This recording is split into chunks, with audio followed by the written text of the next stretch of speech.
मलाकी, इसमें हम देखेंगे भीतरी सामर्थ रहित बाहरी स्वरूप, प्रभु का बोझ, इज़राइल के अगुए जो पीछे लौट गए, परमेश्वर के सच्चे सेवकों के गुण, परमेश्वर के सेवक और विवाह, परमेश्वर के सेवक और धन, अंत के दिनों में बचे हुए लोग, मसीह के अग्रदूत यूहन्ना बपतिस्मा देने वाले से पहले मलाकी परमेश्वर द्वारा इज़राइल को भेजा गया आखिरी नबी था।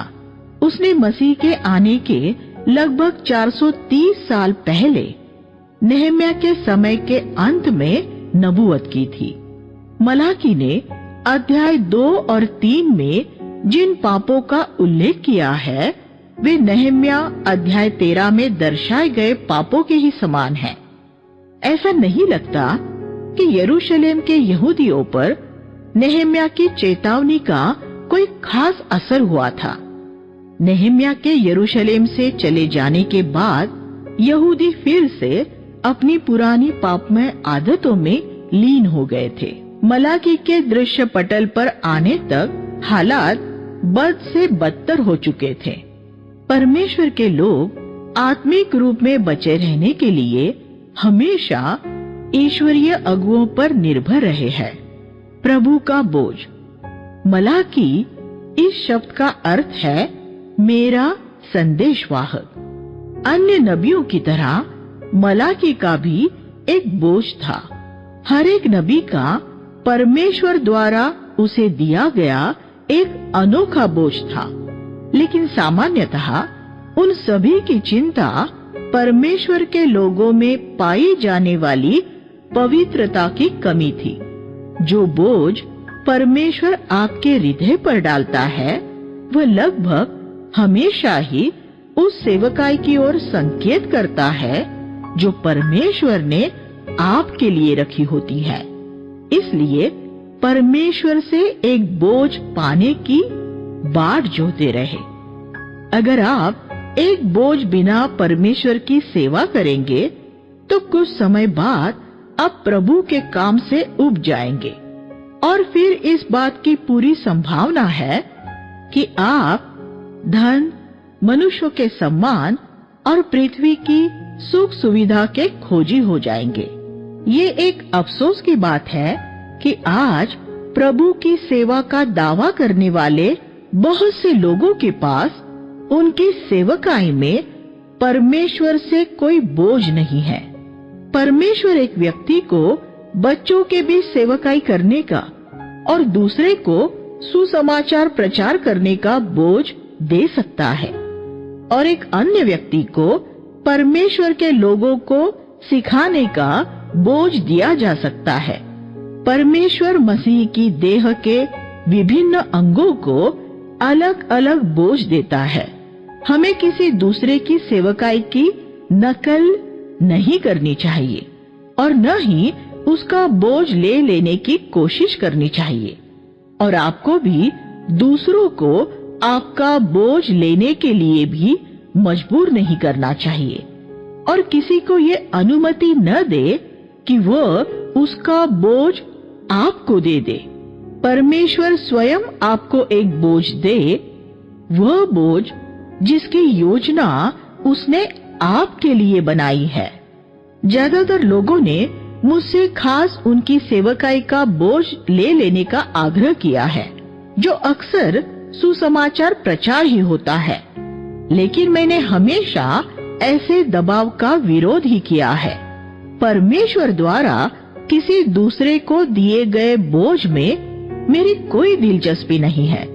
परमेश्वर ने मुझे एक खास बोझ दिया है और मैं सिर्फ उसी सेवकाई को पूरा करने के लिए संकल्पबद्ध हूँ। परमेश्वर ने जो बोझ और सेवकाई नबियों को दी थी, उन्होंने किसी के दबाव में आकर उसे कभी नहीं छोड़ा था। अगर आपका कोई बोझ नहीं है तो आपको परमेश्वर के पास जाकर अपने लिए एक बोझ मांगना चाहिए। आपके लिए उसके पास एक खास काम है जिसे आपको मसीह की देह में पूरा करना है। और आपको ये मालूम होना चाहिए कि वह क्या है। बहुत से प्रचारक एक सेवकाई में से दूसरी सेवकाई में भटकते रहते हैं और जो मसीही संस्था उन्हें ज्यादा वेतन देती है वे उसके साथ जुड़ जाते हैं। जैसे वे रेडियो सेवकाई के सतही बोझ के साथ अपनी शुरुआत कर सकते हैं, लेकिन अगर बच्चों के बीच सुसमाचार प्रचार करने वाली कोई संस्था उन्हें ज्यादा वेतन प्रस्तावित करे तो उनमें अचानक बच्चों के बीच सुसमाचार प्रचार करने का बोझ आ जाता है। फिर अगर कुछ समय बाद एक मसीही साहित्य संस्था उन्हें ज्यादा वेतन प्रस्तावित करती है तो उनमें अचानक साहित्य सेवकाई के लिए बोझ पैदा हो जाता है। ऐसे प्रचारक प्रभु की सेवा नहीं कर रहे हैं। ये धार्मिक लोग हैं जो बेबीलोनी व्यापार के कामों में लगे हुए हैं। जब परमेश्वर आपको कोई बोझ देता है तो आप सिर्फ इस वजह से उसे नहीं छोड़ देंगे क्योंकि किसी संस्था ने आपको पृथ्वी के सबसे ज्यादा लाभ देने की बात की है। यह परमेश्वर की अपने लोगों के खिलाफ एक शिकायत है। मैंने तुमसे प्रेम किया है, लेकिन तुम कहते हो तूने किस बात में हमसे प्रेम किया है। 1-2 हम मलाकी की नबूवत में ये पाते हैं कि परमेश्वर ने जब भी अपने लोगों से कुछ कहा तो उन्होंने उससे पलटकर सवाल किया, जैसा हम यहाँ देखते हैं, और उन्होंने ऐसा 7 बार किया। यहाँ उन्होंने परमेश्वर के प्रेम पर प्रश्न चिन्ह लगाया था। हमें गिराने के लिए ये शैतान का तरीका होता है। जब शैतान ने हव्वा को भरमाया तब उसने सबसे पहले उसके मन में परमेश्वर के प्रेम के प्रति संदेह डाला। उस परीक्षा में ये संकेत था, असल में परमेश्वर तुझसे प्रेम ही नहीं करता है। अगर वह तुझसे प्रेम करता तो क्या वह तुझे ये मन भावन मनमोहक फल न खाने देता। इससे हव्वा के मन में परमेश्वर के प्रेम के प्रति शंका पैदा हो गई। वह सोचने लगी, शायद परमेश्वर मुझसे प्रेम नहीं करता है, और फिर वह आसानी से पाप में गिर गई। जब प्रभु ने पतरस के लिए प्रार्थना की तो उसने कहा, शैतान ने तुझे गेहूं की तरह फटकने के लिए मांग लिया है, लेकिन मैंने तेरे लिए प्रार्थना की है कि तेरा विश्वास चला न जाए। लूका 22वां अध्याय 31 और 32। प्रभु ने ये प्रार्थना की कि पतरस के पाप की गहराइयों में गिर जाने के बाद भी, प्रभु का 3 बार इनकार करने के बाद भी वह इस बात पर विश्वास रखे कि परमेश्वर उससे प्रेम करता है। ये विश्वास है और यही है जो उस उड़ाऊ पुत्र में था। अपना जीवन बर्बाद करने और अपना सब कुछ खो देने के बाद भी उसमें एक बात का विश्वास था कि उसका पिता उसे प्रेम करता है। शायद आपने भी अपना जीवन बर्बाद कर लिया हो। अगर ऐसा है तो याद रखें कि परमेश्वर आपसे प्रेम करता है। इस सच्चाई पर से अपना भरोसा कभी न टूटने दे। जब आपने संसार में अपना सब कुछ खो दिया हो, तब भी इस कभी न बदलने वाले सच को थामे रखना कि परमेश्वर अब भी आपसे प्रेम करता है। जीवन में याद रखने वाली ये सबसे जरूरी बात है। पहला अध्याय 2 से 5 में परमेश्वर अपने उस सार्वभौमिकता में कहता है जिसमें उसने याकूब को चुना। मैंने तुम्हारे पूर्वज याकूब से प्रेम करने द्वारा अपना प्रेम तुम पर प्रकट किया है। क्या एसाव याकूब का भाई न था? फिर भी मैंने एसाव को अस्वीकार किया, लेकिन मैंने तुम्हें चुना है। हम ये कैसे जाने कि परमेश्वर हमसे प्रेम करता है? सबसे पहले तो ये कि उसने मसीह को हमारे पापों के लिए मरने के लिए भेजा।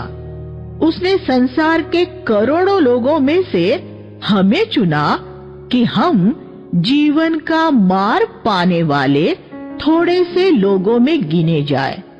उसने हमें ही क्यों चुना? क्या इसलिए क्योंकि हम दूसरों से ज्यादा धर्मी हैं? नहीं, हम सभी के ऐसे सांसारिक, अपरिवर्तित, अविश्वासी मित्र और संबंधी हैं जिन्होंने अभी तक मन नहीं फिराया है।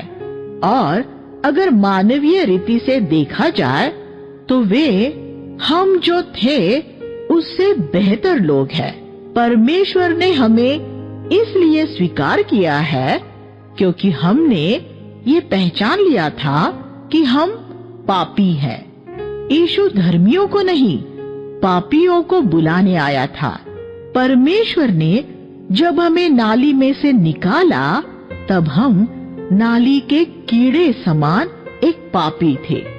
परमेश्वर के प्रेम का ये एक और ऐसा सबूत है जो हमें सदा याद रखना चाहिए।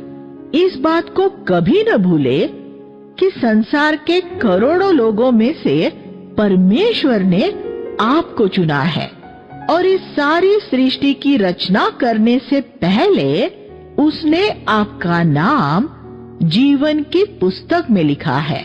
वह उसकी सार्वभौमिकता में किया गया फैसला था। रोमियो 9वां अध्याय 11 से 13 में लिखा है, हालांकि अब तक न तो जुड़वा जन्मे थे और न ही कुछ भला बुरा हुआ था, फिर भी उसे रिबका को परमेश्वर से संदेश मिला। ये संदेश ये साबित करता है कि परमेश्वर हमारे अच्छे या बुरे कामों के अनुसार नहीं, बल्कि अपनी योजना के अनुसार चुनाव करता है। उसे कहा गया, तेरे बड़े पुत्र के वंशज तेरे छोटे पुत्र के वंशजों के सेवक होंगे। पवित्र शास्त्र में ये बात इस तरह लिखी गई, मैंने याकूब से प्रेम लेकिन एसाव से बैर किया, यानी एसाव को अप्रिय जाना। हमें चुनने के मामले में हम यहाँ प्रभु की सार्वभौमिकता को देखते हैं। इसका भले कामों से कोई संबंध नहीं है।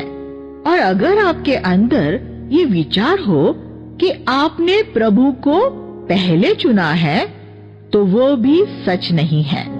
यूहन्ना 15:16 में यीशु ने स्पष्ट कहा है, तुमने मुझे नहीं चुना है लेकिन मैंने तुम्हें चुना है। ये कभी न भूले। इज़राइल के भटके हुए अगुए 1:6 में हम पढ़ते हैं, सर्वशक्तिमान परमेश्वर याजकों से ये पूछता है। यह फिर ध्यान दे कि प्रभु पहले अगुओं से बात करता है। इज़राइल के पूरे इतिहास में हमेशा उसके अगुओं ने ही उनसे पाप कराया है और कलीसिया के 2000 साल के इतिहास में भी उसके अगुओं ने ही कलीसिया को समझौते और सांसारिकता में पहुंचाया है। पुरानी वाचा में समय के अंतरालों में परमेश्वर इज़राइल के अगुओं से बात करने के लिए अपने नबियों को भेजता रहता था। नबी उन्हें उनकी निष्फलताएं दिखाता था और लगभग हमेशा ही अगुए उससे घृणा करते थे, उसे सताते थे और उसे आम लोगों के बीच प्रचार नहीं करने देते थे। वे उसे एक झूठा नबी घोषित करके अस्वीकार कर देते थे। लेकिन नबियों ने कभी किसी मनुष्य के मत की परवाह नहीं की थी, क्योंकि परमेश्वर की सम्मति उनके साथ थी। और सच्चे नबी झूठे नबियों की तरह किसी का धन भी नहीं चाहते थे। सच्चे नबियों ने उनके संदेशों से अगुए अपमानित या नाराज हुए तो भी सच्चे नबियों ने सत्य घोषित किया। कलीसिया के इतिहास की भी यही कहानी रही है। मसीही जगत के बहुत से अगुए तो परमेश्वर को ही नहीं जानते, और ये एक निश्चित बात है कि उन्हें ये बिल्कुल नहीं पता कि परमेश्वर की ओर से आने वाला एक नबूवत का वचन कैसे बोला जाता है। इसलिए अंधे लोगों के अंधे अगुए अपनी कलीसिया को समझौते और सांसारिकता के गड्ढों में पहुंचा देते हैं। लेकिन प्राचीन समयों की तरह इन कलीसियाओं में नबूवत के एक शब्द का प्रचार करने के लिए परमेश्वर बीच बीच में एक नबी खड़ा करता है, और हमेशा ही कलीसियाई अगुओं ने ऐसे नबी को अस्वीकार ही किया है। ये अगुए परमेश्वर के ऐसे जन को अपने लिए एक खतरा मानते हैं। परमेश्वर ने याजकों और अगुओं से जो कहा वो मुख्यतः यही था, एक पुत्र अपने पिता का आदर करता है और एक सेवक अपने स्वामी का भय मानता है। लेकिन प्रभु कहता है, मैं तुम्हारा पिता हूँ और मैं तुम्हारा स्वामी हूँ, तब मेरा आदर कहाँ है? तुमने तो मेरे नाम को तुच्छ जाना है। तुम मुझसे ज्यादा अपनी सभाओं में धनवानों का सम्मान करते हो। तुम्हें मेरे वचन की कोई परवाह नहीं है। तुम सिर्फ उन धनवान लोगों को प्रसन्न करना और उनका धन प्राप्त करना चाहते हो। तुम मेरा आदर कहाँ करते हो? क्या मैं वास्तव में तुम्हारा पिता हूँ? क्या मैं वास्तव में तुम्हारा स्वामी हूँ? तुमने मेरे लिए कैसे बलिदान चढ़ाए है? तुमने मेरे लिए अशुद्ध बलियां चढ़ाई है। पहला अध्याय 6 से 8। ये अगुए अपने लिए तो लोगों से आदर पाना चाहते थे, लेकिन ये स्वयं परमेश्वर का आदर नहीं करते थे। वे लोगों को अपने अधिकार में रखना चाहते थे, लेकिन वे प्रभु को उनके खुद के ऊपर कोई अधिकार नहीं देते थे। एक रोमी सूबेदार ने एक बार यीशु से कहा, मैं भी शासन के अधीन और मेरे अधीन भी सैनिक है। मैं एक से कहता हूँ आ, तो वो आता है, और दूसरे से कहता हूँ जा, तो वो जाता है। लूका 7:8। अधिकार पाने के लिए हमें अधीनता में रहना पड़ता है। अगर हम चाहते हैं कि हमारे बच्चे हमारा आदर करें, तो पहले हमें परमेश्वर का आदर करना होगा। अगर आप चाहते हैं कि आपकी पत्नी आपके अधीन रहे, तो पहले स्वयं आपको मसीह के अधीन रहना होगा। प्रभु अपने लोगों से यहाँ यही कह रहा था, जब तुम मेरा आदर नहीं करते, तो तुम अपनी पत्नियों से आदर कैसे पा सकते हो? क्या मैं तुम्हारा पति नहीं हूँ? तुम मेरा जितना सम्मान करते हो, तुम अपनी पत्नियों से उसी नाप में सम्मान पाने की अपेक्षा कर सकते हो। लेकिन अगर आप लोगों को प्रसन्न करने की कोशिश करेंगे, तो आप ये कैसे कह सकेंगे कि आप परमेश्वर का आदर करते हैं? अगर तुम परमेश्वर को अशुद्ध बलियां चढ़ाते हो, तो तुम परमेश्वर का अपमान करते हो। 1:8। ये लोग परमेश्वर का भय नहीं मानते थे। ये बात कैसे प्रकट हुई थी? इसमें वे अंधे, लंगड़े और रोगी पशुओं को बलि के रूप में परमेश्वर को अर्पित कर रहे थे। पुरानी वाचा की व्यवस्था में यह स्पष्ट आदेश था कि बलि चढ़ाया जाने वाला हर एक पशु पूरी तरह निर्दोष होना चाहिए था। लेकिन ये यहूदी अच्छे पशु अपने लिए रख रहे थे और बुरे पशु परमेश्वर के लिए बलि अर्पित करते थे। वे अपने झुंड में से सबसे बुरे पशु चुनकर परमेश्वर को दे रहे थे। क्या मसीह लोग आज ऐसा ही नहीं करते? ज्यादातर विश्वासी प्रभु को क्या देते हैं? वही जो उनके पास बच जाता है। वे सरकारी नौकरी से निवृत्त होने के बाद प्रभु की सेवा करने के लिए किसी मसीही संस्था के साथ जुड़ना चाहते हैं। उन्होंने अपने जीवन का उत्तम भाग तो पहले ही संसार में धन कमाने में लगा दिया है और अब वे अपने जीवन की बची हुई तलछट प्रभु को देना चाहते हैं। अपने निवृत्ति काल में कुछ और पैसा कमा लेना चाहते हैं। प्रभु कहता है, ये भेंट अपने शासक को देकर देखो कि वह तुमसे कितना खुश होता है। 1:8। जब आप पृथ्वी के किसी शासक, गवर्नर को एक भेंट देते हैं, तो क्या उसके लिए अपने घर में रखी सबसे बुरी वस्तु चुनते हैं? मान लीजिए कि राज्य का राज्यपाल आपके घर चाय पीने के लिए आता है, तो क्या आप एक कप चाय बनाकर स्वयं ही पी लेंगे और राज्यपाल को कप में बची तलछट देंगे? नहीं, वह तो आप किसी भिखारी को भी नहीं देंगे। लेकिन ज्यादातर विश्वासी प्रभु को यही दे रहे हैं। वे अपने पूरे जीवन संसार के लिए जीते हैं और फिर अपने बचे कुचे जीवन प्रभु को देना चाहते हैं। ये बड़ी शर्म की बात है। प्रभु को अपना सर्वश्रेष्ठ दे, अपनी जवानी में ही उसे अपना जीवन दे दे। ज्यादातर विश्वासी अपने समय के साथ यही करते हैं। अपने जीवन का ज्यादातर समय अपनी ही दिलचस्पियों को पूरा करने में खर्च करने के बाद वे अपना थोड़ा सा समय प्रभु को देते हैं। इसलिए ये कोई हैरानी की बात नहीं है कि इनके ऊपर कोई अभिषेक नहीं होता और आत्मिक रूप में ये गरीब होते हैं। आपकी समझदारी का आप क्या करते हैं?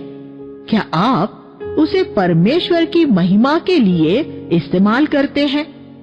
जब तक आप अपने जीवन के हर एक क्षेत्र का सर्वश्रेष्ठ भाग परमेश्वर को देने द्वारा उसका आदर करना नहीं सीखते, तब तक आपके जीवन पर आप परमेश्वर के अभिषेक के आने की अपेक्षा 1000 साल तक भी नहीं कर सकते। चाय का वह प्याला खुद हाथ लगाने से पहले उसे दे दे और प्रभु के संतुष्ट होने के बाद उसकी तलछट उसे आपको देने दे।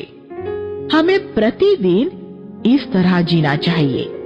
हमारे जीवन और समय का सर्वश्रेष्ठ भाग प्रभु के लिए हो। अपने जीवन पूरी तरह परमेश्वर को दे देने का अर्थ ये नहीं है कि आप पूर्णकालिक सेवक बन जाए। इसका अर्थ परमेश्वर को पहला स्थान देना है। फिर चाहे परमेश्वर ने आपको पूर्णकालिक सेवा के लिए बुलाया हो या ऐहिक काम के लिए। मलाकी के समय के यहूदी परमेश्वर को वह दे रहे थे जिसकी उन्हें कोई कीमत नहीं चुकानी पड़ रही थी।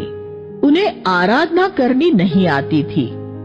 आराधना करने का अर्थ है परमेश्वर को अपना सर्वश्रेष्ठ देना। मलाकी ने क्योंकि यहूदी युग के अंत में नबूवत की थी, इसलिए उनका संदेश हमारे समय के लिए है। परमेश्वर के लोगों के जैसे हालात उस समय काल में थे, वैसे ही हालात कलीसियाई युग के अंत में भी है। आज कलीसियाओं में ऐसे नबियों की जरूरत है जो मलाकी के संदेश के साथ आ सके और लोगों को प्रभु के दूसरे आगमन के लिए तैयार कर सके। लेकिन पूरे जगत में हर एक जगह मेरा नाम महान होगा और मेरे नाम के लिए शुद्ध अन्न बलि चढ़ाई जाएगी। 1:11। परमेश्वर की आज ये इच्छा है, जगत के हर एक कोने में और पूर्व से पश्चिम तक वो ज्यादा दान ऑफरिंग पाने की खोज में नहीं है, बल्कि वह भारत के हर एक कोने में से शुद्ध दान चाहता है। अगर पुरानी वाचा की भाषा में कहे तो एक बड़ा बैल किस काम का है अगर वह बीमार है, चाहे वह छोटा सा मेमना ही हो, लेकिन वह स्वस्थ और दोष रहित हो, एक निर्दोष बलि हो। उन दिनों परमेश्वर आकार और वजन को नहीं बल्कि गुणवत्ता को देखता था, और आज भी वो एक बड़ी कलीसिया नहीं, शुद्ध कलीसिया चाहता है। इसलिए अगर आप एक कलीसिया का निर्माण कर रहे हैं तो ये सुनिश्चित करें कि वह शुद्ध हो, चाहे उसका आकार जो भी हो। सांसारिक सोच समझ के तौर तरीके ज्यादातर मसीही लोगों को शुद्धता से नहीं पर बड़ी संख्या से प्रभावित होने वाला बना देते हैं। हम अवश्य ही ये चाहते हैं कि लाखों करोड़ों लोग प्रभु के पास आ जाए, लेकिन वे सब शिष्य होने चाहिए। ऐसे लोग नहीं जिन्होंने एक निर्णय पत्र पर हस्ताक्षर किया हो या एक सुसमाचारीय सभा में अपना हाथ ऊपर उठाया हो। एक बड़े और बीमार बैल की बजाय प्रभु एक छोटी लेकिन स्वस्थ पिंडू की ही लेना चाहेगा। हम पद 1:14 में श्रापित शब्द पाते हैं। इस शब्द का मलाकी की पुस्तक में 7 बार उल्लेख किया गया है और ये इस पुस्तक का आखिरी शब्द है, पुरानी वाचा का आखिरी शब्द है। लेकिन वाक्यांश सेनाओं का प्रभु परमेश्वर का उल्लेख 24 बार हुआ है। हम जिस प्रभु की सेवा करते हैं वह स्वर्ग और पृथ्वी का शासक है, और जब हम मसीही अगुओं में समझौता और सांसारिकता देखते हैं तो हम निरुत्साहित और निराश हो सकते हैं, और तब हम बड़ी आसानी से संसार में लौट सकते हैं और विश्वास से भटक सकते हैं।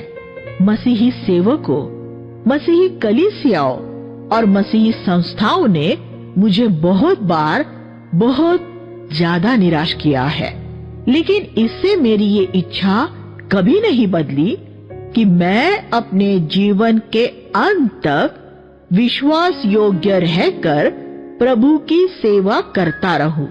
मेरा काम यह दूसरों का न्याय करना नहीं है। मैंने अपना सब कुछ प्रभु को अर्पित करने का फैसला किया हुआ है। अध्याय 2:1-3 में मलाकी का संदेश फिर से याजकों के लिए है। ये मानो ऐसा कहना था, मैं मंडली से बात नहीं कर रहा हूँ, मैं मंच पर बैठे अगुओं से बात कर रहा हूँ। प्रभु कहता है, ये बात अपने मन में समझ लो कि अगर तुम मेरे नाम का आदर न करोगे तो मैं तुम पर भयानक श्राप भेजूंगा। मैं तुम्हारी आशीषों को भी श्रापित कर दूंगा, और मैंने उन्हें श्रापित कर भी दिया है, क्योंकि तुमने मेरी चेतावनी को गंभीरता से नहीं लिया है। मैं तुम्हारे वंशजों को ताड़ना दूंगा और तुम्हारे यज्ञ पशुओं का गोबर तुम्हारे मुंह पर फैलाऊंगा, और तुम्हें भी उठाकर उसी गोबर के ढेर में फेंक दूंगा। ये नबी ऐसे सौम्य और शालीन प्रचारक नहीं थे जो सजे हुए पुलपिटों के पीछे खड़े होकर लोगों को खुश करने वाली अच्छी बातें बोलते थे। वे कठोर शब्द बोलते थे। आपको कैसा लगेगा अगर कोई प्रचारक आकर आपसे कहे कि मैं तुम्हारे मुंह पर गोबर पोत दूंगा। ये नबी इसलिए इतनी कठोरता से बोलते थे क्योंकि इज़राइल में सब कुछ बुरी तरह बिगड़ चुका था।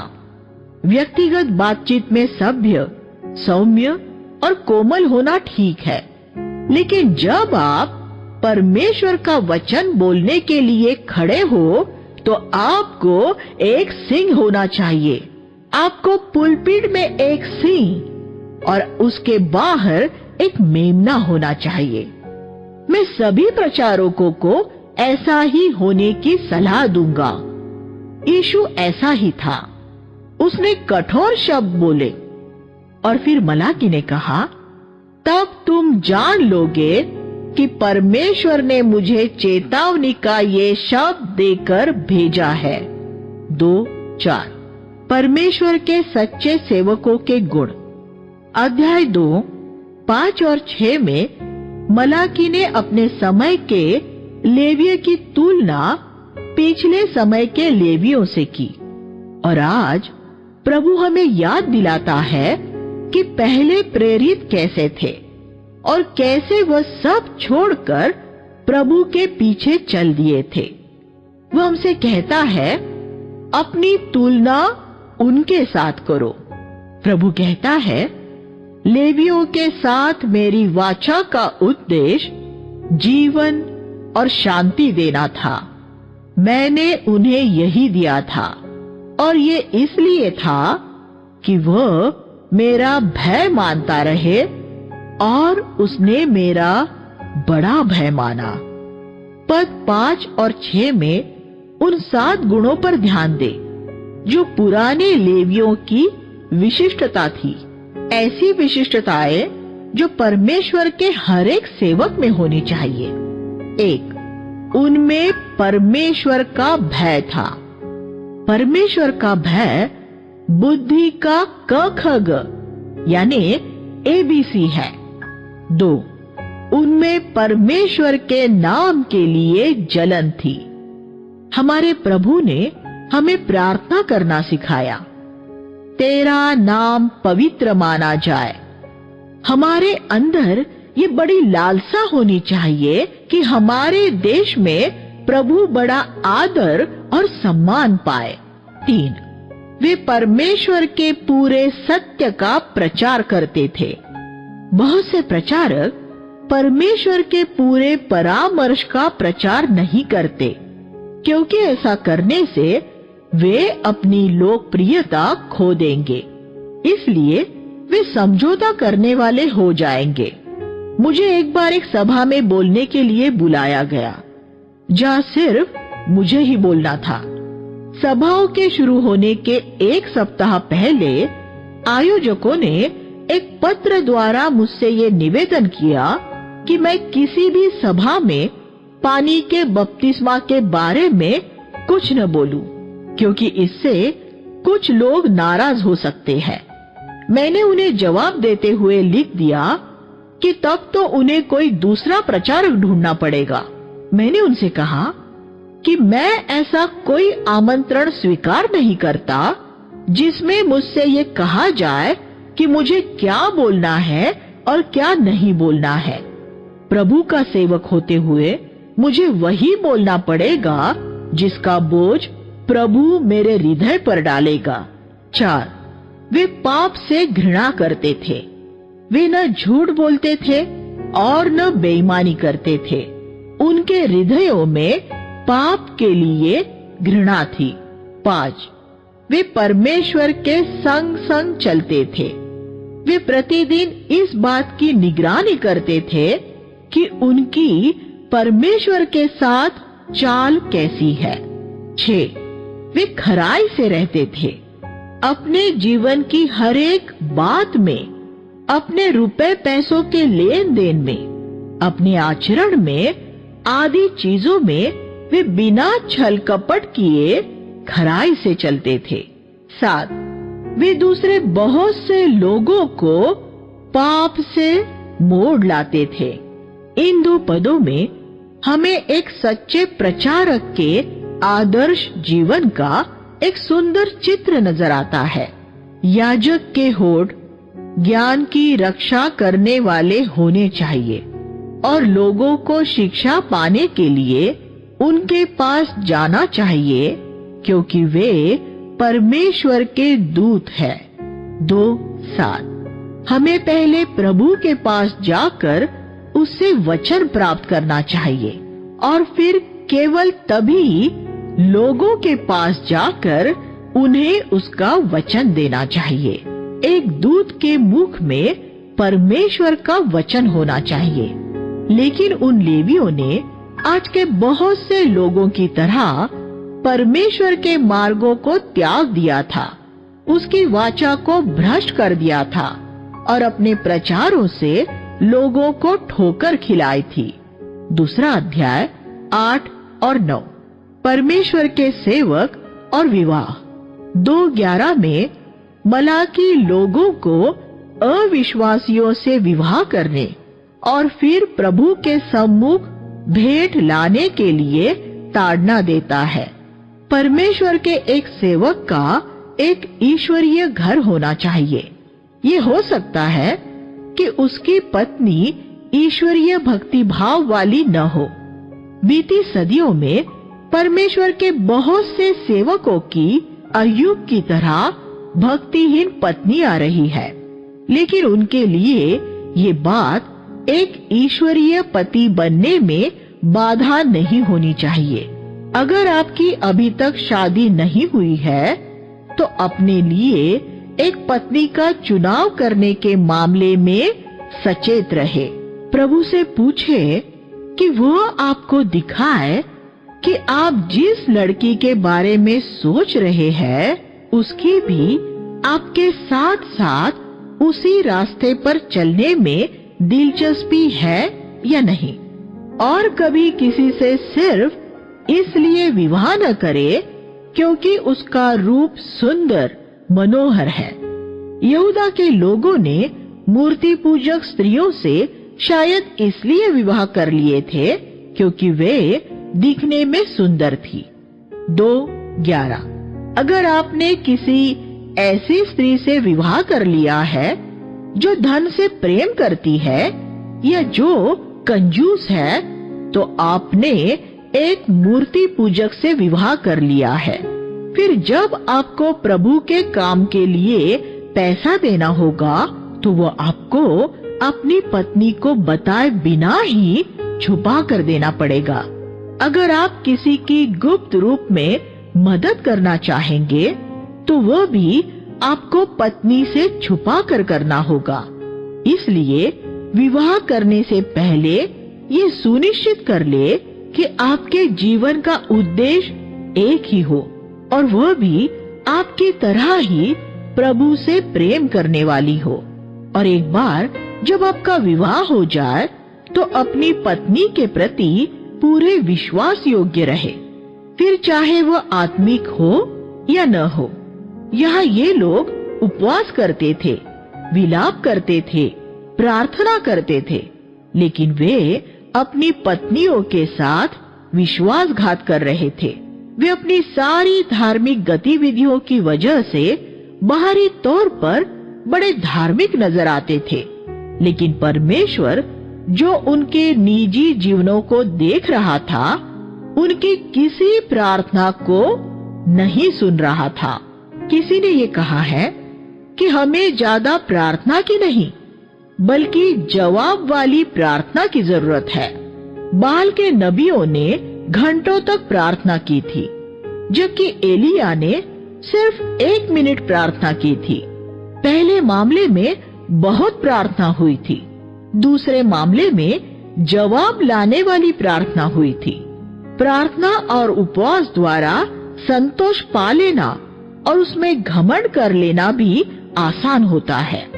बहुत लोग परमेश्वर के साथ अपने रिश्ते को हृदय की शुद्धता के अनुसार नहीं बल्कि प्रार्थना में बिताए घंटों के अनुसार नापते हैं।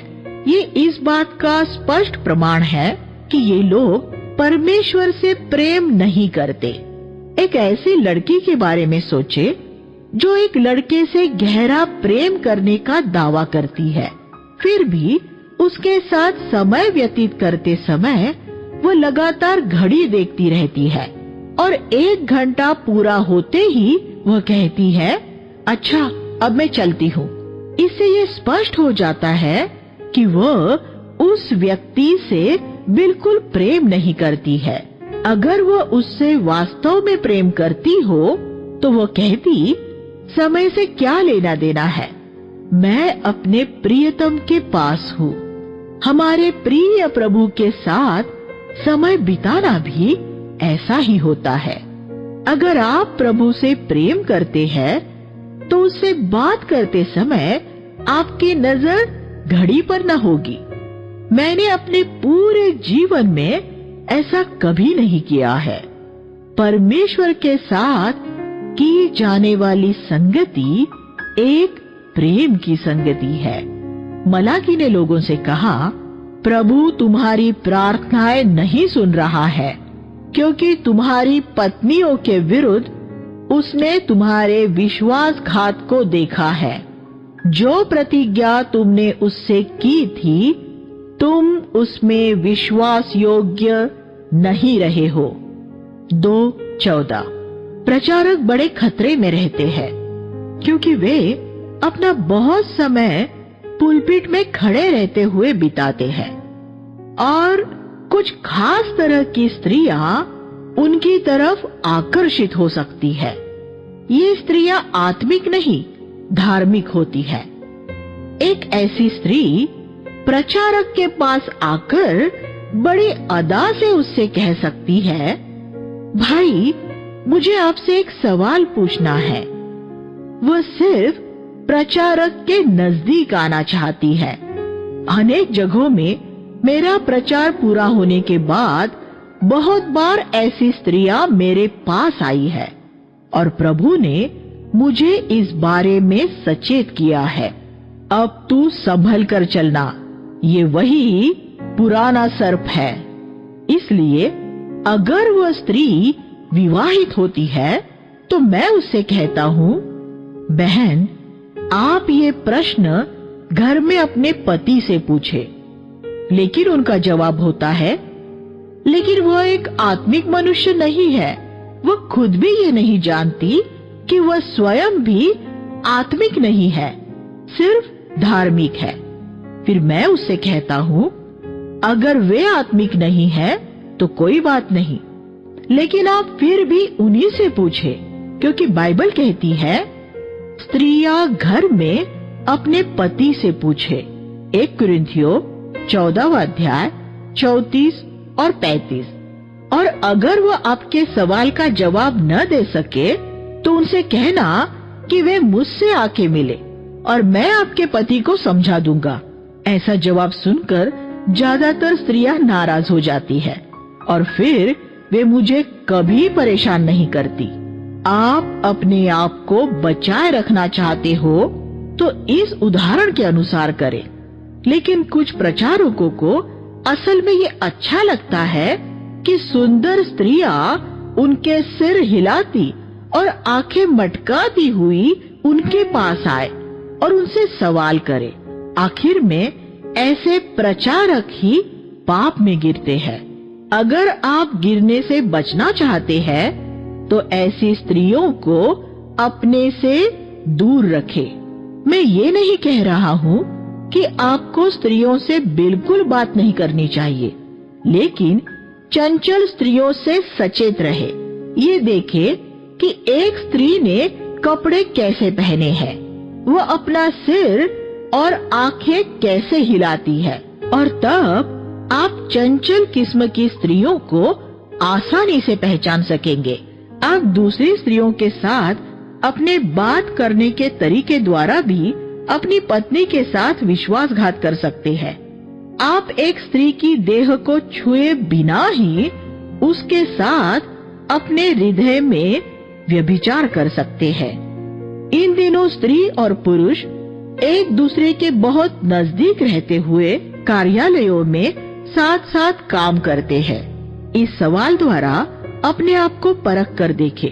अगर आपकी पत्नी अचानक आपके कार्यालय में आ जाए, तो क्या उस दूसरी स्त्री के साथ चल रहा आपका हंसी मजाक अचानक बंद हो जाएगा? अगर हाँ, तो आपकी बातचीत में कुछ अशुद्धता हो सकती है। आज सारे जगत में टीवी, वीडियो, अश्लील मूवीज और सिनेमा के पोस्टरों द्वारा बहुत सी अशुद्धता भरी है, और अगर हम सचेत नहीं रहेंगे तो वह बुराई हमारे सोच विचार, दिल दिमाग में भर सकती है। इन दिनों में अगर आप परमेश्वर के सेवक होना चाहते हैं, तो ऐसे सभी प्रलोभनों से दूर रहे और अपनी पत्नी के प्रति पूरी तरह विश्वास योग्य रहे। परमेश्वर ने वह आपको इसलिए दी है कि आप परीक्षा में पढ़ने से बचे रहे। 1 कुरिन्थियों 7वां अध्याय 1 और 2। यहाँ पत्नी को तेरी जवानी की पत्नी कहा गया है, 2:14। इसका अर्थ है कि जब आपकी पत्नी बूढ़ी और सफेद बाल वाली हो जाए, तब भी आपको वैसी ही जवान और आकर्षक नजर आए जैसी वो पहले थी। मैं अपनी पत्नी को ऐसे ही देखता हूँ। मेरी पत्नी के बाल सफेद हो गए हैं, लेकिन मैं उसे आज भी वैसे ही देखता हूँ जैसी वह हमारे विवाह के दिन थी, और वह मेरी नजर में आज भी वैसी ही सुंदर और आकर्षक है। अपने पत्नी के प्रति विश्वास योग्य रहे। अपने विवाह की प्रतिज्ञाएं न तोड़े। अगर आप फिसल कर कहीं गिर गए हैं, तो गहरे पश्चाताप के साथ प्रभु से कहे, प्रभु, मैं तेरे पास लौटना चाहता हूँ। मैं तेरे और अपनी पत्नी के प्रति पूरी तरह से विश्वास योग्य रहना चाहता हूँ। प्रभु कहता है कि वह तलाक से घृणा करता है, 2:16। लेकिन ये दुर्भाग्यपूर्ण है कि सुसमाचारीय मसीहत में भी तलाक का घिनौना काम शुरू हो चुका है, खास तौर पर पश्चिमी देशों में। और एक दुखद रूप में बहुत सी कलीसियाएं इसका समर्थन कर रही है। उनके बहुत से पास्टरों ने भी अपनी पत्नियों को तलाक देकर दूसरे विवाह कर लिए हैं। मैं ये नहीं कह रहा हूँ कि तलाक लिए हुए और दोबारा विवाह किए हुए लोगों को अस्वीकार कर दिया जाए। उस समय हो सकता है कि उन्होंने मन न फिराया हो और वे अंधकार में हो, लेकिन अब हमें उन्हें यीशु के शिष्य बनाना है। लेकिन जब कलीसिया ही तलाक लिए हुए लोगों के विवाह संपन्न कराने लगेगी, तो फिर वही उन्हें पाप में और मसीह की शिक्षाओं को तोड़ने की दिशा में ले जा रही है। ये दुर्भाग्यपूर्ण है कि ऐसे भ्रष्ट करने वाले प्रभाव अब भारत की कलीसियाओं को भी प्रभावित कर रहे हैं। परमेश्वर कहता है, मैं तलाक से घृणा करता हूँ। मैं विवाह के एक तन के क्रूरता से काटे जाने से घृणा करता हूँ, 2:16। MSG। इसलिए अगर आप परमेश्वर के सेवक होंगे तो भी तलाक से घृणा करेंगे और सब जगह ये प्रचार करेंगे कि परमेश्वर तलाक से घृणा करता है। एक व्यक्ति अगर अपनी पत्नी के साथ समझदारी से नहीं रहेगा, तो परमेश्वर उसकी प्रार्थना को नहीं सुनेगा। 1 पत्रस 3:7। भारत में ज्यादातर पति अपनी पत्नियों का सम्मान नहीं करते। वे अपनी पत्नियों को जीवन की कृपा में सह उत्तराधिकारी नहीं मानते। इसका एक प्रमाण ये है कि वे उनके साथ आत्मिक मामले के बारे में कोई बात नहीं करते और उनके साथ प्रार्थना भी नहीं करते। वे ज्यादातर सिर्फ दूसरे भाइयों के साथ मिलकर ही प्रार्थना करते हैं। आप अपने बच्चों की परवरिश कैसे करते हैं, ये भी बहुत जरूरी बात होती है। प्रभु ने आपको आपकी पत्नी के साथ क्यों जोड़ा है? क्या परमेश्वर ने आपकी पत्नी के साथ आपको एक देह और एक आत्मा नहीं किया है? इसमें उसका उद्देश्य क्या था? यही कि आपके ऐसे बच्चे हो जो वास्तव में परमेश्वर के लोग हो। 2:15 TEV। बच्चे पैदा करना आसान काम है, लेकिन उन्हें ईश्वरीय पुरुष और स्त्री के रूप में तैयार करना एक जीवन भर चलने वाला काम है। इसलिए अपनी पत्नी के प्रति विश्वास योग्य रहे और उसके साथ मिलकर एक ईश्वरीय परिवार तैयार करे। अपने बच्चों की परवरिश एक ईश्वरीय तरीके से करने में मदद पाने के लिए सच्चे हृदय से परमेश्वर की खोज करें। बहुत सालों तक अनेक प्रचारकों के बच्चों को भटकते हुए देखने के बाद मुझ में ऐसे प्रचारकों के लिए सम्मान की भावना बहुत बढ़ गई है, जिन्होंने अपने बच्चों को एक ईश्वरीय तरीके में पाला पोसा है। ईश्वरीय बच्चे एक ईश्वर विहीन युग में बड़ी जबरदस्त साक्षी है। मैं ये नहीं कह रहा हूँ कि प्रचारकों के बच्चों को प्रचारक ही होना चाहिए। प्रचारक होने की बुलाहट परमेश्वर के पास से आती है और कोई मनुष्य अपने बच्चों को उस बुलाहट में नहीं बुला सकता। परमेश्वर स्वयं ही उन्हें बुलाता है। लेकिन मैं एक मसीह समान चरित्र के होने की बात कर रहा हूँ। हमारा चरित्र हमारी सेवकाई से लाख गुना ज्यादा महत्वपूर्ण है। आज बहुत से प्रचारक अपने बच्चों को सेवकाई में आगे बढ़ाते हैं, लेकिन पवित्र शास्त्र में हमें ऐसा कहीं नजर नहीं आता। अगर बच्चे अभिषिक्त हैं और परमेश्वर द्वारा बुलाए हुए हैं तब तो सही है, वरना ये सही नहीं है। 3:1 में प्रभु कहता है, देखो मैं अपने दूत को यूहन्ना बपतिस्मा देने वाले को भेजता हूँ और वह मेरे आगे आगे मार्ग सुधारेगा। और प्रभु मसीह जिसे तुम ढूंढते हो वह अचानक अपने मंदिर में आ जाएगा और वाचा का वह दूत जिससे तुम प्रसन्न होते हो, देखो वह आता है। ये नबूवत आगे कहती है कि प्रभु अपने मंदिर कलीसिया में सबको शुद्ध करने के लिए एक प्रचंड आग के रूप में आएगा। लोगों को शुद्ध करने के लिए वो बैठ जाएगा, क्योंकि इसमें एक लंबा समय लगेगा। 3:3 जो काम जल्दी से पूरा होने वाला होता है उसे हम खड़े खड़े कर लेते हैं, लेकिन जिस काम में समय लगना होता है उसे करने के लिए हम बैठ जाते हैं। प्रभु हमें तब तक शुद्ध करता है जब तक हमारे अंदर से पाप और सांसारिकता का सारा मैल जल नहीं जाता। प्रभु अपने सेवकों को ऐसे सोने की तरह शुद्ध करता है और वह इस प्रक्रिया को तब तक जारी रखता है जब तक उस सोने की शुद्धता की चमक में उसके चेहरे की झलक नजर आने लगे। जब तक हम मसीह समान बनने लगे, दिखने लगे, तब तक हमें शुद्ध होते रहना है। ये जीवन भर चलने वाला काम है। 1 यूहन्ना 3:3 में हमें बताया गया है कि ऐसा हरेक व्यक्ति जो मसीह के दोबारा लौटने की आशा कर रहा है, वह स्वयं को वैसा ही पवित्र करता है जैसा स्वयं मसीह पवित्र है। हमारी बुलाहट ये है कि प्रभु जब हमारी सारी अशुद्धता दूर करने के लिए हमें आग की भट्टी में डाले, तो हम उसके साथ सहयोग करें।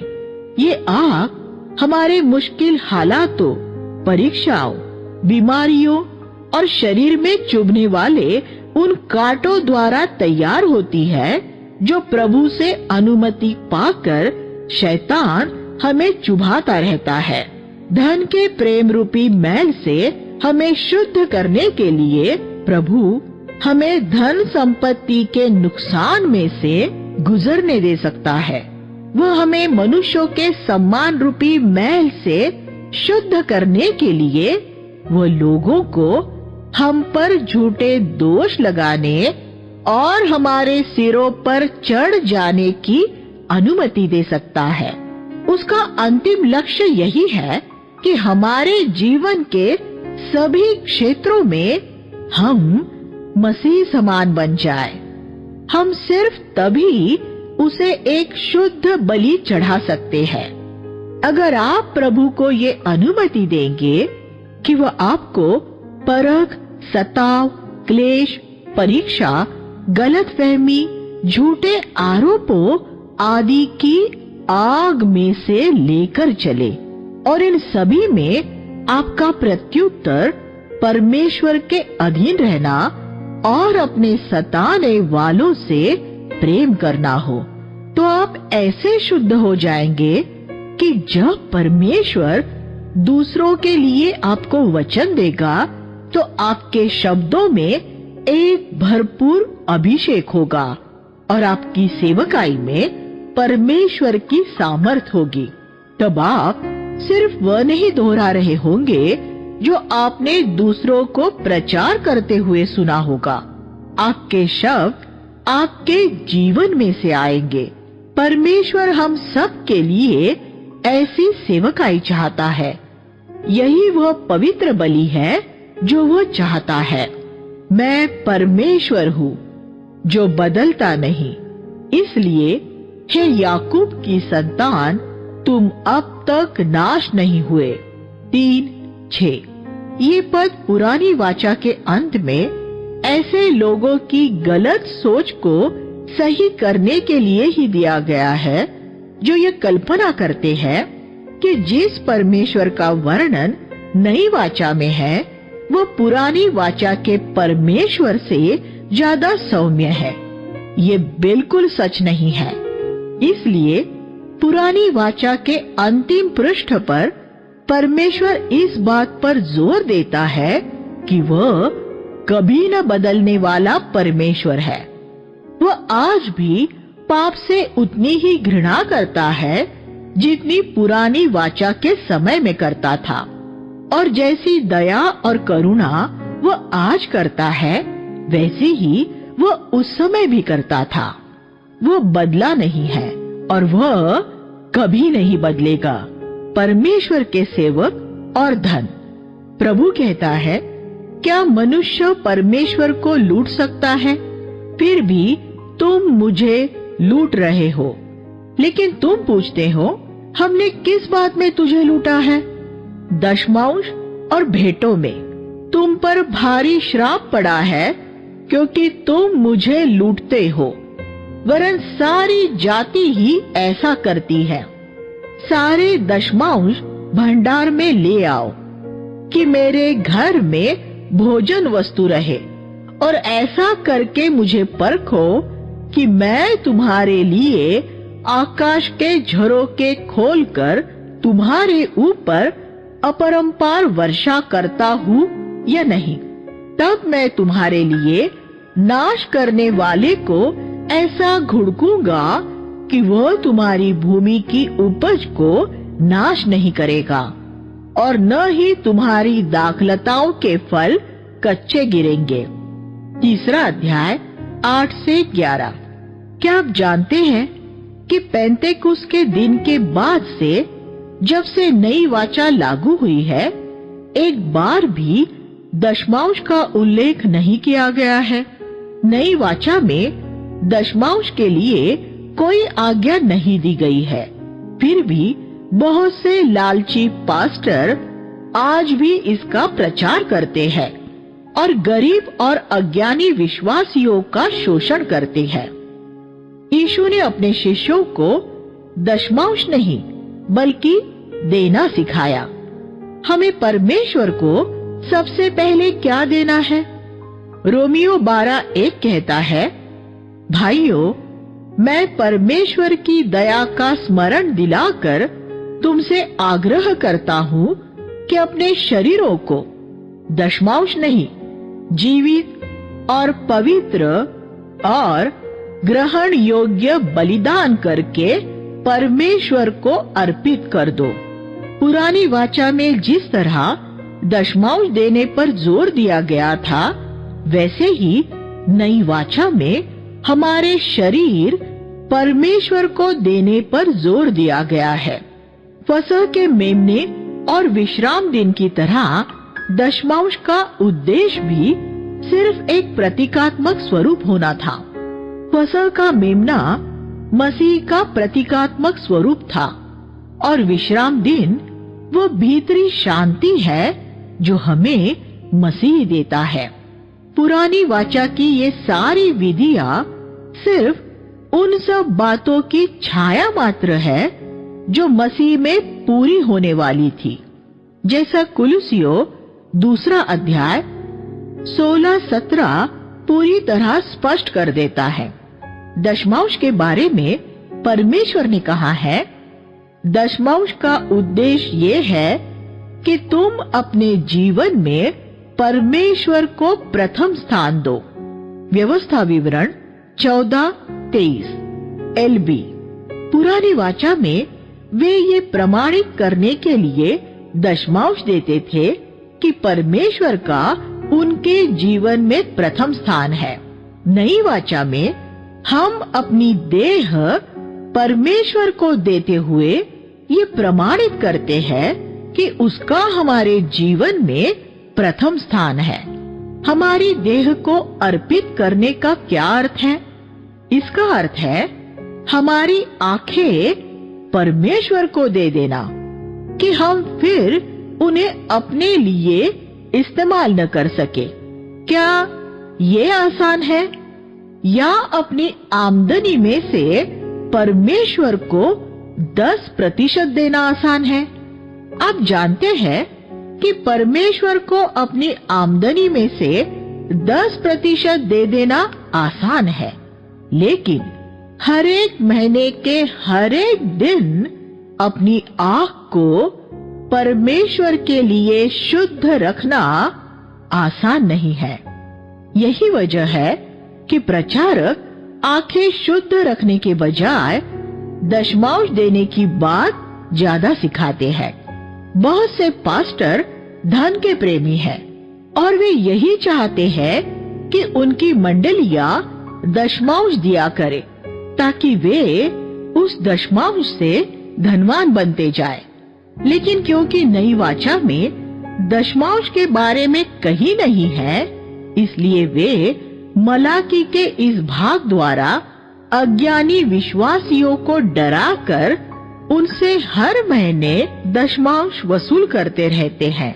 आरंभिक प्रेरित गरीब थे, जैसा कि हम 1 कुरिन्थियों 4 अध्याय 9 से 12 में स्पष्ट देख सकते हैं।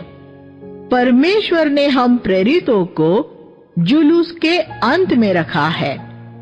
हम इस घड़ी तक भूखे प्यासे और चिथड़ों में हैं।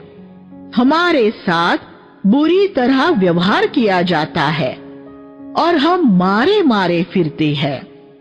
हम अपने हाथों से कठिन परिश्रम करते हैं। लेकिन अब इस गणित का विचार करें कि कैसा एक लोभी पास्टर धनवान बन जाता है। अगर 10 लोग उसे अपनी आमदनी का 10% देते हैं, तो उसे एक व्यक्ति की सामान्य आमदनी मिल जाती है। 10 गुना 10 यानी 100%। ये तो फिर भी ठीक है, लेकिन बड़े लोकप्रिय प्रचारक परमेश्वर के सैकड़ों लोगों के दशमांश लेते हैं। अगर 100 लोग भी एक पास्टर को अपने दशमांश देते हैं, तो उनकी आमदनी एक औसत व्यक्ति से 10 गुना ज्यादा हो सकती है और फिर वह जल्द ही धनवान हो जाता है और उसके समर्थक उतने ही गरीब हो जाते हैं। और अपने धनवान हो जाने को सही ठहराने के लिए वह संपन्नता का प्रचार परमेश्वर की एक आशीष के रूप में करने लगेगा। पुरानी वाचा व्यवस्था विवरण 28वां अध्याय 5, 8 और 11। और उसका झुंड धोखा खाएगा। आज पूरे मसीही जगत में, पूरे विश्व में ये धोखा चल रहा है और ये सब यीशु के नाम में हो रहा है। व्यापार करने वाले फिर से परमेश्वर के मंदिर में वापस पहुंच गए हैं और अब उन्हें यीशु की तरह बाहर निकालने वाला कोई नहीं है। ऐसा कोई साहसी प्रचारक नहीं है जो इन साहसी चालबाजों का पर्दाफाश कर सके। तो परमेश्वर के काम के लिए हमें कितना पैसा देना चाहिए? सिर्फ उतना जितना हम खुशी से दे सकते हैं, क्योंकि परमेश्वर ऐसे लोगों से प्रेम नहीं करता जो किसी दबाव में आकर या उससे कुछ पाने के लिए देते हैं। देखिए 2 कुरिन्थियों 9:27। पहले प्रभु को अपने शरीर जीवित बलिदान होने को दे दे और फिर जो भी धन आप खुशी से दे सकते हैं वो दे, लेकिन एक धार्मिक रीति पूरी करने के लिए नहीं और भयभीत होकर तो बिल्कुल भी नहीं। मेरी आशा है कि परमेश्वर के वचन की ये समझ आपको इस झूठी शिक्षा से आजाद कर देगी। अंत के दिनों में बचे हुए लोग 3:16 में हम अंत के दिनों में परमेश्वर के बचे हुए लोगों की कुछ विशिष्टताएं पाते हैं। वे परमेश्वर का भय मानने वाले होते हैं। वे अपनी बोली के प्रति बहुत सचेत होते हैं। उनमें परमेश्वर के नाम की महिमा के लिए बड़ी जलन होती है और प्रभु उनके नाम एक पुस्तक में लिखता है जिसे स्मृति पुस्तक कहा जाता है। ये जीवन की पुस्तक नहीं है जिसमें सब नया जन्म पाए लोगों के नाम लिखे हैं। इस पुस्तक में सिर्फ उन लोगों के नाम लिखे हैं जो परमेश्वर का भय मानते हैं, जिन्हें उसके बारे में सोचना अच्छा लगता है, जिनमें उसके नाम के लिए बड़ी जलन होती है और जो एक दूसरे से प्रभु के बारे में बातें करते हैं। इस पुस्तक में कानाफूसी करने वाले और पीठ पीछे बुराई करने वाले किसी भी व्यक्ति का नाम नहीं मिलेगा।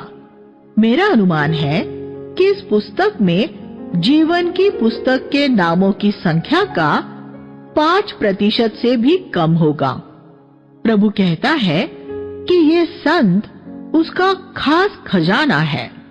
एक दिन वो उन्हें जगत के सामने प्रकट करेगा और सिर्फ उस दिन ही हम ये देखेंगे कि किसने परमेश्वर की वास्तव में सेवा की है और किसने उसका सेवक होने का पाखंड करते हुए सिर्फ अपने ही स्वार्थ की खोज की थी। अध्याय 4 में आने वाले न्याय के दिन के बारे में बताया है। घमंडी लोगों का सबसे पहले न्याय किया जाएगा। सब घमंडी और दुराचारी लोग भूसी के समान हो जाएंगे और वह धधकते भट्टे के समान आने वाला दिन उन्हें ऐसा भस्म करेगा कि उनकी न तो जड़ और न डालियां बच पाएंगी। 4:1 आपने देखा कि परमेश्वर घमंड से कितनी घृणा करता है और फिर प्रभु कहता है, लेकिन तुम्हारे लिए जो मेरे नाम का भय मानते हो, सच्ची धार्मिकता का सूर्य उदय होगा और उसकी किरणों से तुम चंगे हो जाओगे और तुम दुष्ट लोगों को अपने पैरों से कुचलोगे, क्योंकि मेरे तैयार किए हुए उस दिन में वे तुम्हारे पैरों के नीचे की राख बन जाएंगे। 4 अध्याय 2 और 3। जब मसीह लौटेगा तब शैतान हमारे पैर के नीचे कुचला जाएगा। रोमियो 16:20। अंत में मलाकी ने ये नबूवत की, परमेश्वर के उस बड़े और भयानक दिन के आने से पहले मैं तुम्हारे पास एलिया नबी को भेजूंगा।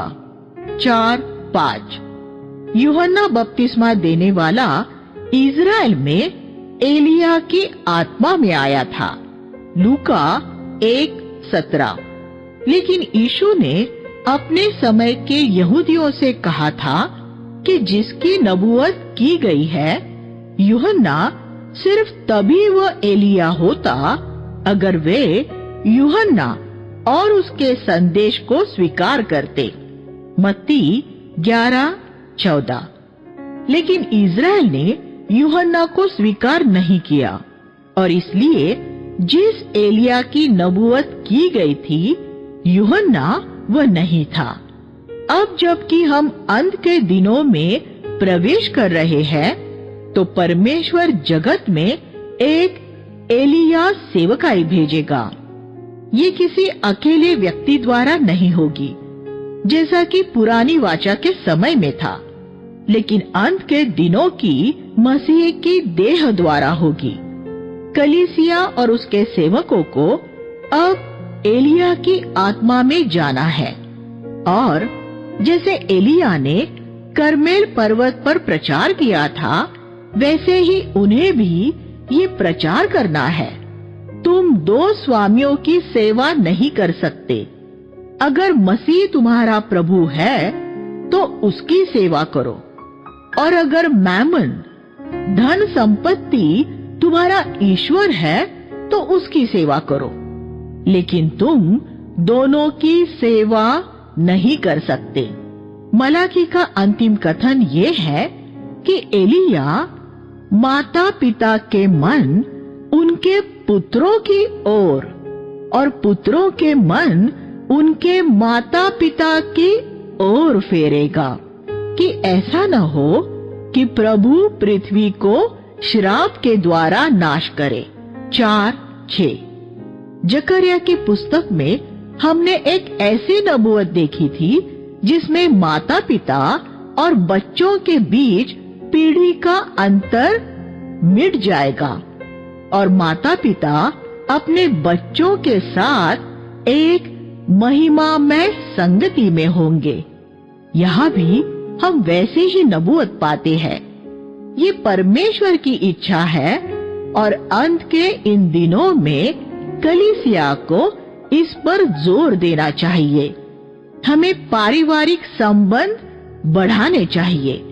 घर परिवार में मेल मिलाप की बातों पर जोर देना चाहिए और पिताओं और पुत्रों को एक दूसरे के निकट लाना चाहिए।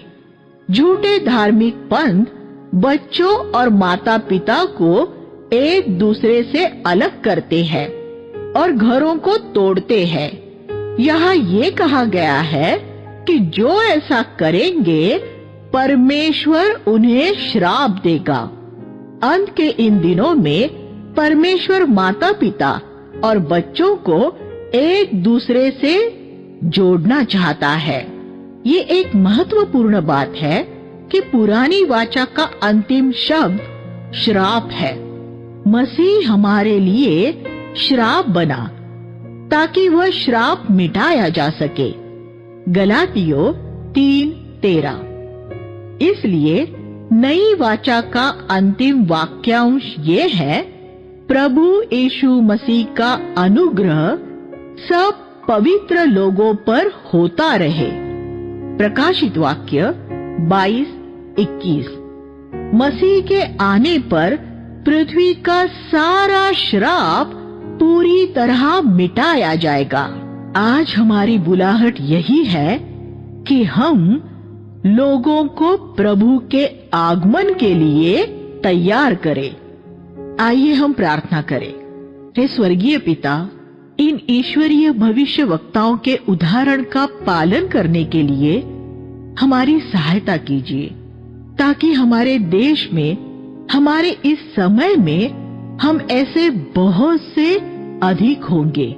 यीशु के नाम में प्रार्थना करते हैं, आमीन।